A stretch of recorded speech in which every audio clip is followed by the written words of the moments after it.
Okay, so you can tell by the title, I'm going to defend Andromeda.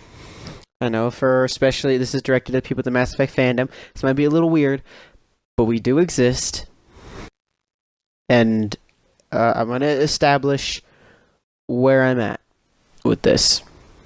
And I'm going to give you some background before I go into this, so you at least, because I know a lot of you people are probably going to try to pick apart my credentials and stuff, but no, this is real shit. Okay, all right. I don't have a script. I'm doing this off of raw emotion and stuff because I just fairly recently beat my first playthrough of Mass Effect Andromeda. So, I have beaten Mass Effect 2 and Mass Effect 3 on Insanity. The only reason I haven't beaten Mass Effect 1 is because 1, I've been lazy, and 2, every time I try to do that, I have to go, obviously you gotta go through hardcore and then veteran and all that. You get it. You Mass Effect fanboys and fangirls will know what I mean. So I've been too lazy to honestly do it, but it is on my bucket list, so to speak. I put 500 hours into the trilogy as a whole. One of my and by whole, I mean like take all the hours I put in 1, 2, and 3 and combine them. So 500 hours between the whole trilogy, if not more, because I lost track. But it's about 500 hours. One playthrough, my first Insanity playthrough of Mass Effect 2 was about 70 hours, so that's about almost 1/5 of that right there. And then, of course, one Insanity playthrough of Mass Effect 3, that wasn't 70, it was more like 50 or 60, so that's, yeah, but I've done at least 3 playthroughs on each game, if not more, because obviously Mass Effect 1 is arguably shorter, the shortest one. So, I mean, anyway. So yeah, 500 hours. I took the time to read some of the codex, not all of it, because I mean, you don't play Mass Effect to read the codex. So 500 hours, beaten 2 of the games on Insanity, and yeah, I love this franchise very much. I love the trilogy. I bought on all the DLCs. I have Mass Effect, the Mass Effect trilogy for PC, Xbox, and PlayStation. So I'm a big fan. So, by the way, real quickly, what you see in the background is my very first playthrough of Andromeda, like all the missions I've completed, and you're gonna see my saves and everything. Yeah, it's the only reason I didn't 100% it is because that fucking little mouse mission glitched and I couldn't find the data pad. So I still technically count it as a 100% playthrough because I can't 100% it if the game glitches. And you people that know Andromeda know it's a buggy piece of shit. So that is not my fault. I still count this as 100% because yeah, you get it. You may not count it, but I do. But anyway, my very first playthrough took time to 100% it, and speaking as I've established 500 hours into the trilogy and stuff like that, as we've established, I think Mass Effect Andromeda is a good game. It has its problems, especially since I have done some research. I mean, I'm more of a casual gamer, but with instances like Mass Effect that I love, I do take time to research it, stuff like this, at least a little bit. And while I'm not claiming to know everything, I'm not saying that, I'm just going based off I know. Like, I've watched some other YouTubers like Legacy Killer, link in the description below, about some of his Mass Effect stuff. I try to keep up to date and shit. So, I think it could have been better? Yes. Do I think it's shit? No. I actually think it's a legitimately damn good game. Because I mean, I understand the mentality of, oh, judge the game, because I have some of my friends that do this, where they don't care about like the previous games in the franchise or whatever. They judge the game on its own merits, and while that is good to a point, when it's something like Rainbow Six or Splinter Cell or in this case Mass Effect, I mean, like, is it really wrong to, like, this franchise has went this on this level of awesomeness, so they have this potential? Is it wrong for us as a community to tell them to strive for that potential again, instead of just be content with what we get? That's one of the reasons why I would argue that some of the newer games today are not as good as older games, because people are just being complacent with what they get, and the potential is not being reached anymore. A lot of these companies suffer from it. BioWare has been suffering from it. Ubisoft has been suffering from it. You name it, they've suffered from it. So, I honestly do think this game could be a lot better.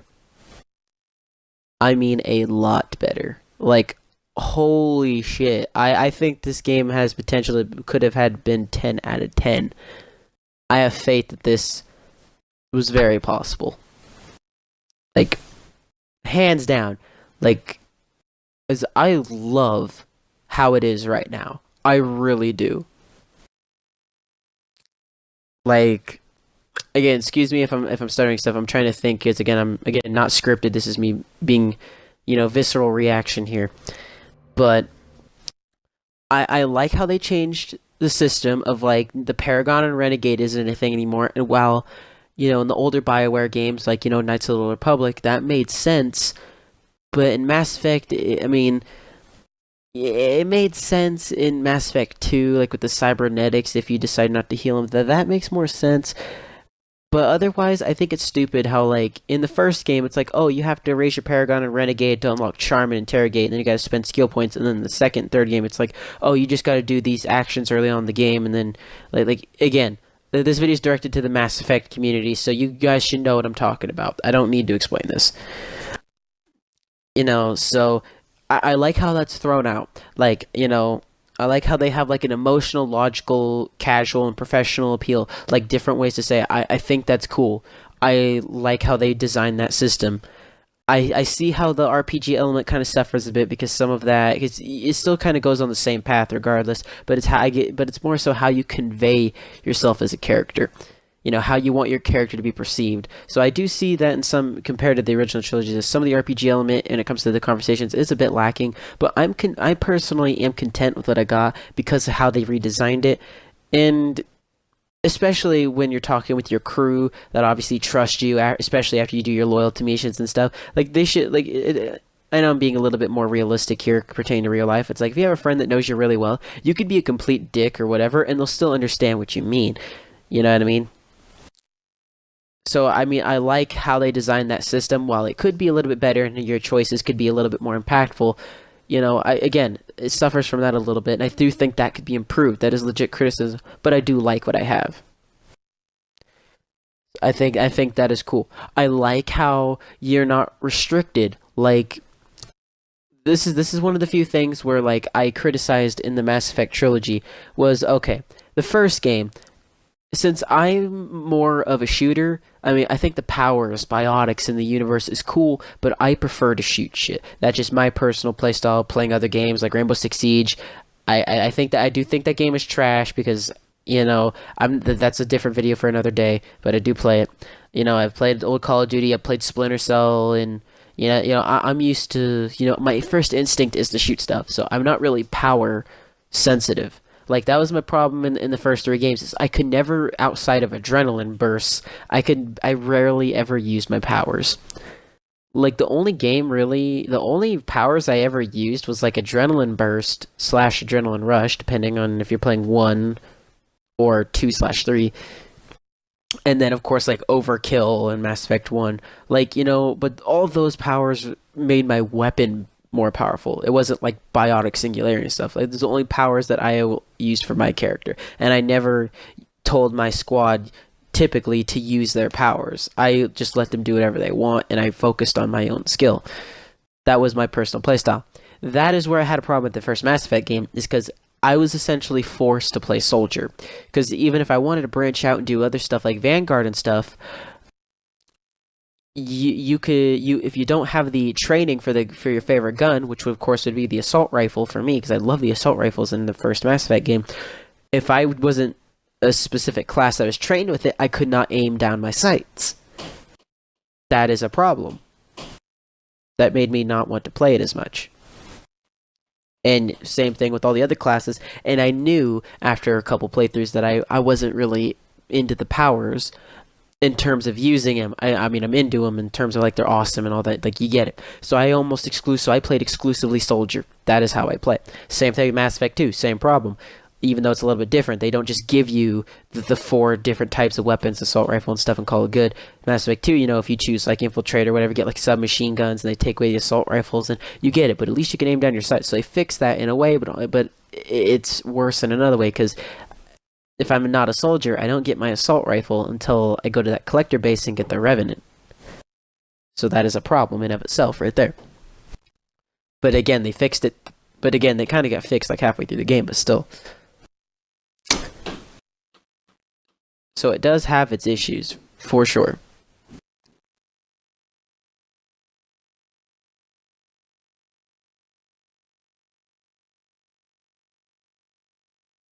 Sorry, my little nephew is banging on the door. Anyway, so those are some problems.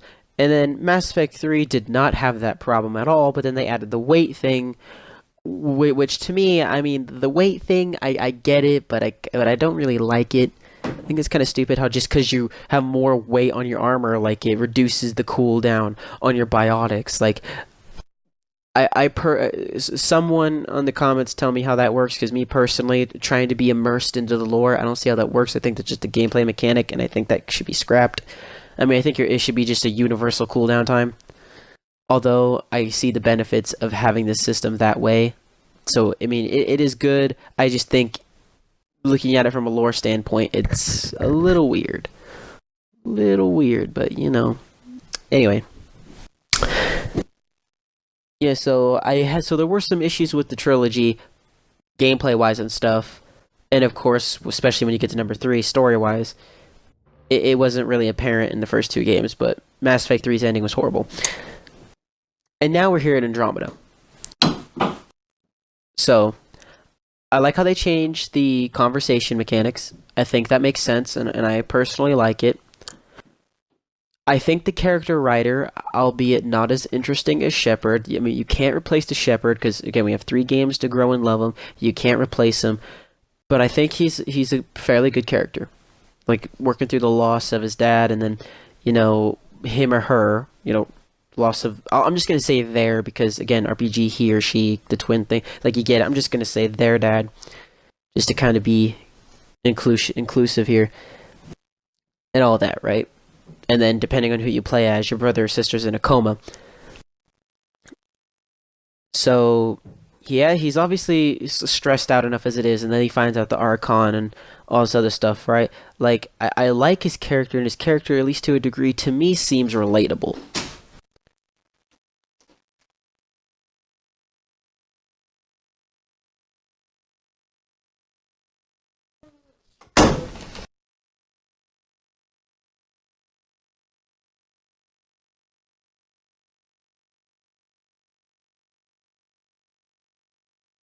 Sorry, my nephew again. But, anyways, as I was saying, he does seem relatable. I mean, I like his character. I think he's cool. And I like the new mechanics. Like, this is the first Mass Effect game outside of Adrenaline Burst, like in number 2, number 3, and make you slow down time and stuff, which I use that like, all the time. And then other than that, like in Mass Effect 2 and 3, I never use my powers other than Adrenaline Rush. That was like so rare. I might use Shield Boost, because you know how, especially Mass Effect 2, if you complete it, again, you nerds, you can get guest Shield Boost. So, I mean, there's like 1 or 2 other powers that I may use, but I almost exclusively used Adrenaline. In the Mass Effect 1, it was Adrenaline, Overkill, then Adrenaline again to get it. So I never use my powers. Mass Effect Andromeda, how they designed it, where like, you just have profiles. You're not an actual class, as you'll see on this continuous loop that I have here. At the end, where it shows you my profile rankings, you can switch between them, and they have their benefits and their pros and cons, and swapping between them. I think that's really cool, and it allows us, because again, the whole salmon plant and story allows us to be a hybrid. You have your soldier thing, as you've already seen if you watched this video all the way through. You have your soldier thing and all those abilities, which I have almost full. Then you have your biotics, and then you have your tech tree, right? That is cool, how you can be a hybrid, and you can choose your playstyle better that way instead of already being restrictive in the class. So I like that, and it encouraged me to use my powers. Like, I used concussive shot and singularity because I love that. That like I love that biotic ability, and energy drain. Like, I have one soldier, one tech, and one biotic. And even though I exclusively only use those ones, and I've never used anything else, I'm using them all the time. Excluding adrenaline rush, like I said, like even in Mass Effect 1 when I was using overkill stuff, I only use those for like boss fights, like at Saren. I didn't really ever use those. Like I was almost guns only. The only reason I use adrenaline rush is to slow down time, but that, again, that benefited my gun, so that, to me personally, that doesn't even count. Well, and then there's concussive shot. I did use concussive shot a lot in number 2 and number 3, so. But yeah, like I am using my powers like every single fight because I have more control. If I'm a soldier, it's not just concussive shot. Then I got to go in and tell Liara to, like in the other games, right? I can kind of do my own thing, and because that's how I play. I play based off my own skill. I don't try to do the coordination team stuff. I never did that. I don't know why. It's just not how I played. So I like that. And I'm using them constantly with, fighting architects and stuff. And I love how that skill tree is. And I did very rarely swap between profiles. I was soldier for a little bit, and then I went to explorer, because to me, again, the whole game, exploring, Andromeda, again, it makes sense. So I kind of stuck to explorer after a little bit, because he seemed very well-rounded. So I ended up sticking with him, but I did alternate every once in a while. And going back to like the old mass, and I had moments of awe, like the ending of the game when you drop down in the Nomad, rushing to face the Archon at the final planet. That reminded me of Ilos, kind of, even though it's a little bit different. It's kind of like a spin, because again, this is not really a sequel. I mean, it is a sequel, but when you consider, again, it's Andromeda and everything, it's more of a spin-off, because it's not really in Milky Way with Shepard, it's not a continuation. It's in the universe. Like it's kind of like, the Annabelle movies to The Conjuring, it's in the same world, but it's a spin-off. It's not really there. Like, you get it. That's how I consider Andromeda, is it's a spin-off. So, and those nostalgic moments that, while be a different take, like I said, the ending fight, dropping into the Nomad, it reminded me of Ilos a little bit, like just like the drop. Anyway, and then it kind of lost it after that. But still, having those moments of awe, and then the first time I went into the Remnant Vault and stuff, I'm like so intrigued, and I'm scanning, and I'm using my scanner. Like, that's the reason why my first playthrough was so freaking long, is because I was actively scanning. I was intrigued. It intrigued me the same way the first games did, and I had those. And Mass Effect 2 to me had the greatest level of awe. Because, seeing the Citadel again, albeit it wasn't as, awesome as it was in the first game, but, again, how they handle it, a little bit nostalgic, makes you think back on that. And then seeing the collector ships, and, I've had those because Mass Effect 2 is my favorite Mass Effect, me personally. And it just gave me that level of awe that I haven't really had before, and or I haven't had since Mass Effect 2, anyway. And I'm so intrigued, and I like the puzzles, those like little mini IQ tests with the the glyphs and stuff. Like, I mean, I was confused at first, obviously, because that's a new thing. So I used for the first one or two puzzles, I used remnant decryption keys, but then after that, I never used them again because I started seeing the pattern, like with how they outline this, and I started seeing it, and I find it fun. It's a nice change of pace from like the the running and gunning or driving. It seems very well paced between the driving, because again, some of you might not like it, but I think it makes sense. And that was one of the things I missed from the first game when they did number 2, until of course they made DLCs and brought the Hammerhead. But I kind of missed driving around. I liked the Mako and stuff, and again, that made driving the Nomad, at least for a little bit, until about 12 hours in, obviously, reminded me of that, even though it doesn't have a gun. Like, this game made me feel nostalgic, and that is an accomplishment. And I don't know if a lot of other of you guys have experienced this, and maybe I'm just the odd one out, But that's points for me. I give the game props for that. It's well paced. I love the story. And while it has a few issues, sure, because it's not perfect. Again, if you do your research with the development hell, lead heads of Bioware jumping ship and all that stuff, right? I mean, it's kind of hard if you really know the background of how this game is made. It's really hard to expect a good, solid game. And I think, all things considered, it turned out very well, despite all that hell. I was engaged from start to finish. Like I know life this game. Like once I started it, I almost never put it down until I had to go to bed or go get food and drink, obviously. But I was playing it. Oh my god, I love PB. I love Vetra. The characters, maybe not as memorable in some instances as the old ones, but again, we had 3 games to work with them, right? So they kind of have a slight advantage there.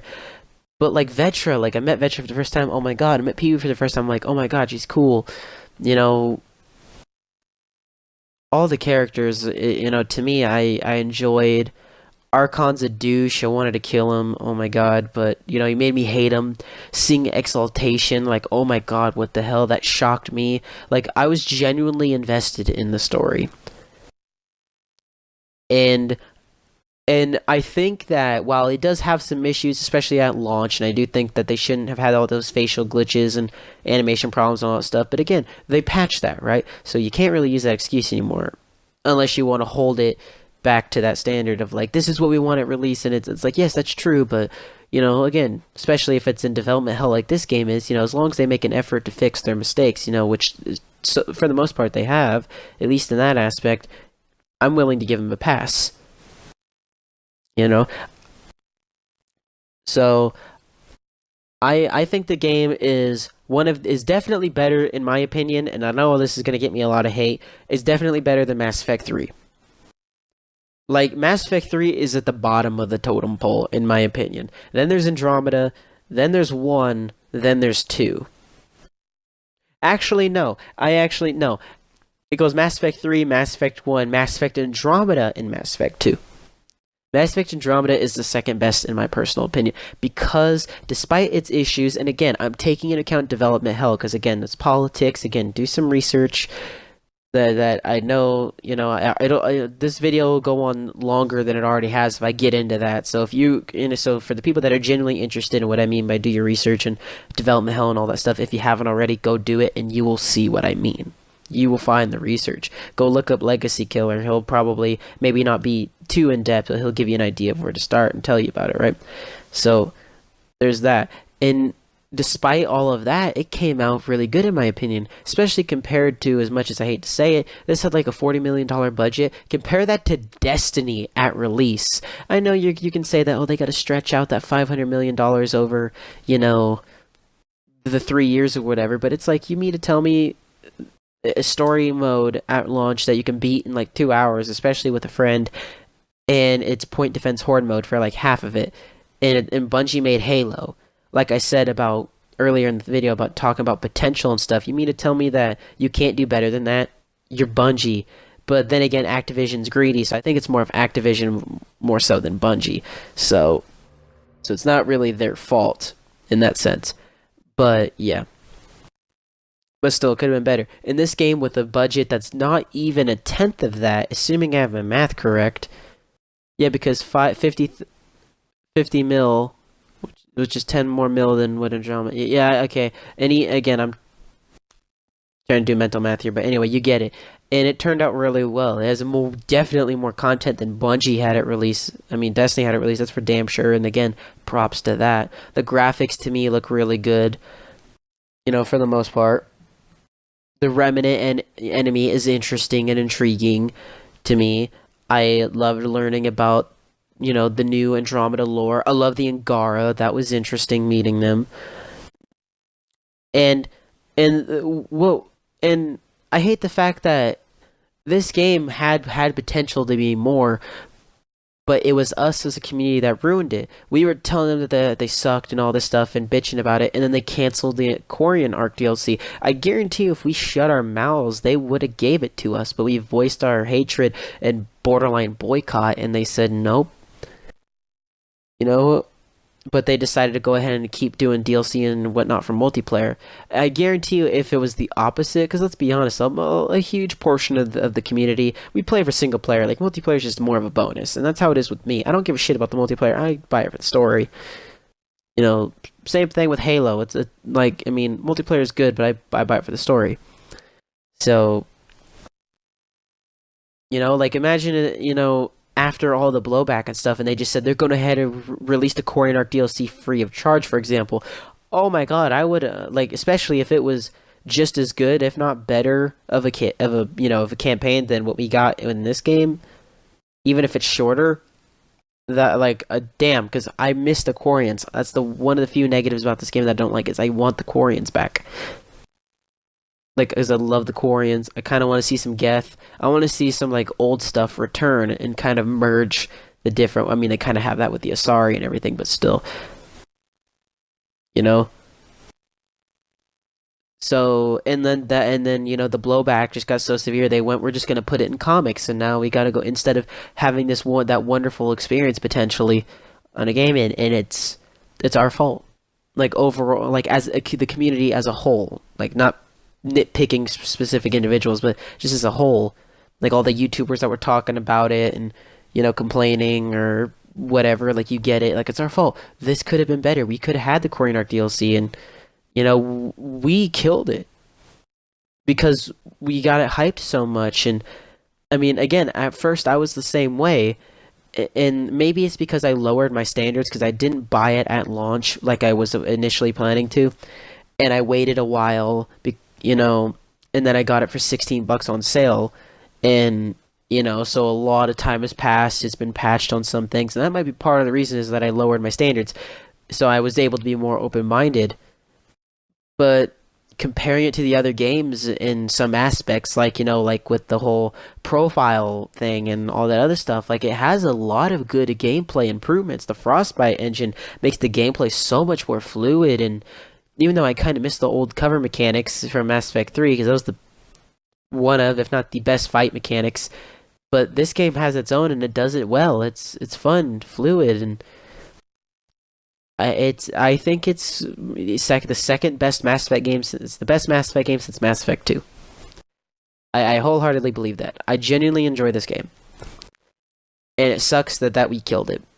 I know there's a lot of you fans that are going to disagree with me, and you're entitled to your opinion, but at least understand where I'm coming from here. Like trying to take into account mechanics and things have changed. It could be better. I'm giving this. There's criticism to be had there, and game you get better by taking criticism, listening to it, and trying to fix it. So I'm not saying that there isn't some things that should have been better, because there are. I'm sure they could have made a better story and stuff, but I like what I got, especially considering, like I said, development hell and all that stuff. You got to take considerations when you give ratings and view things. You got to consider all aspects of the coin here. So. I think that's about it, since this is almost a half hour long. So, moral of the story here is Mass Effect Andromeda, I think, is underrated. I think it is a damn good Mass Effect game. It has a fairly good story, not as memorable as Mass Effect 2 and stuff, but it is still very good. It is engaging. The Remnant enemy is cool. The new fluid mechanics of the Frostbite engine work well enough. I enjoy it. The architect boss battles and stuff is cool. The puzzles are cool. Driving again, the nostalgic feeling the Mass Effect 1 is cool, kind of returning to its roots a little bit. And the whole profiles, like I said, and then like your soldier, tech, and biotic skill tree, it works, making it more open to different playstyles instead of just choosing a class. Like, it is amazing. I would easily give this an 8 out of 10. If not 9. Moral of the story here is we fucked up. The community really should give this game a second chance, because I think this game was worth the money I spent. I wish I spent more. That's it.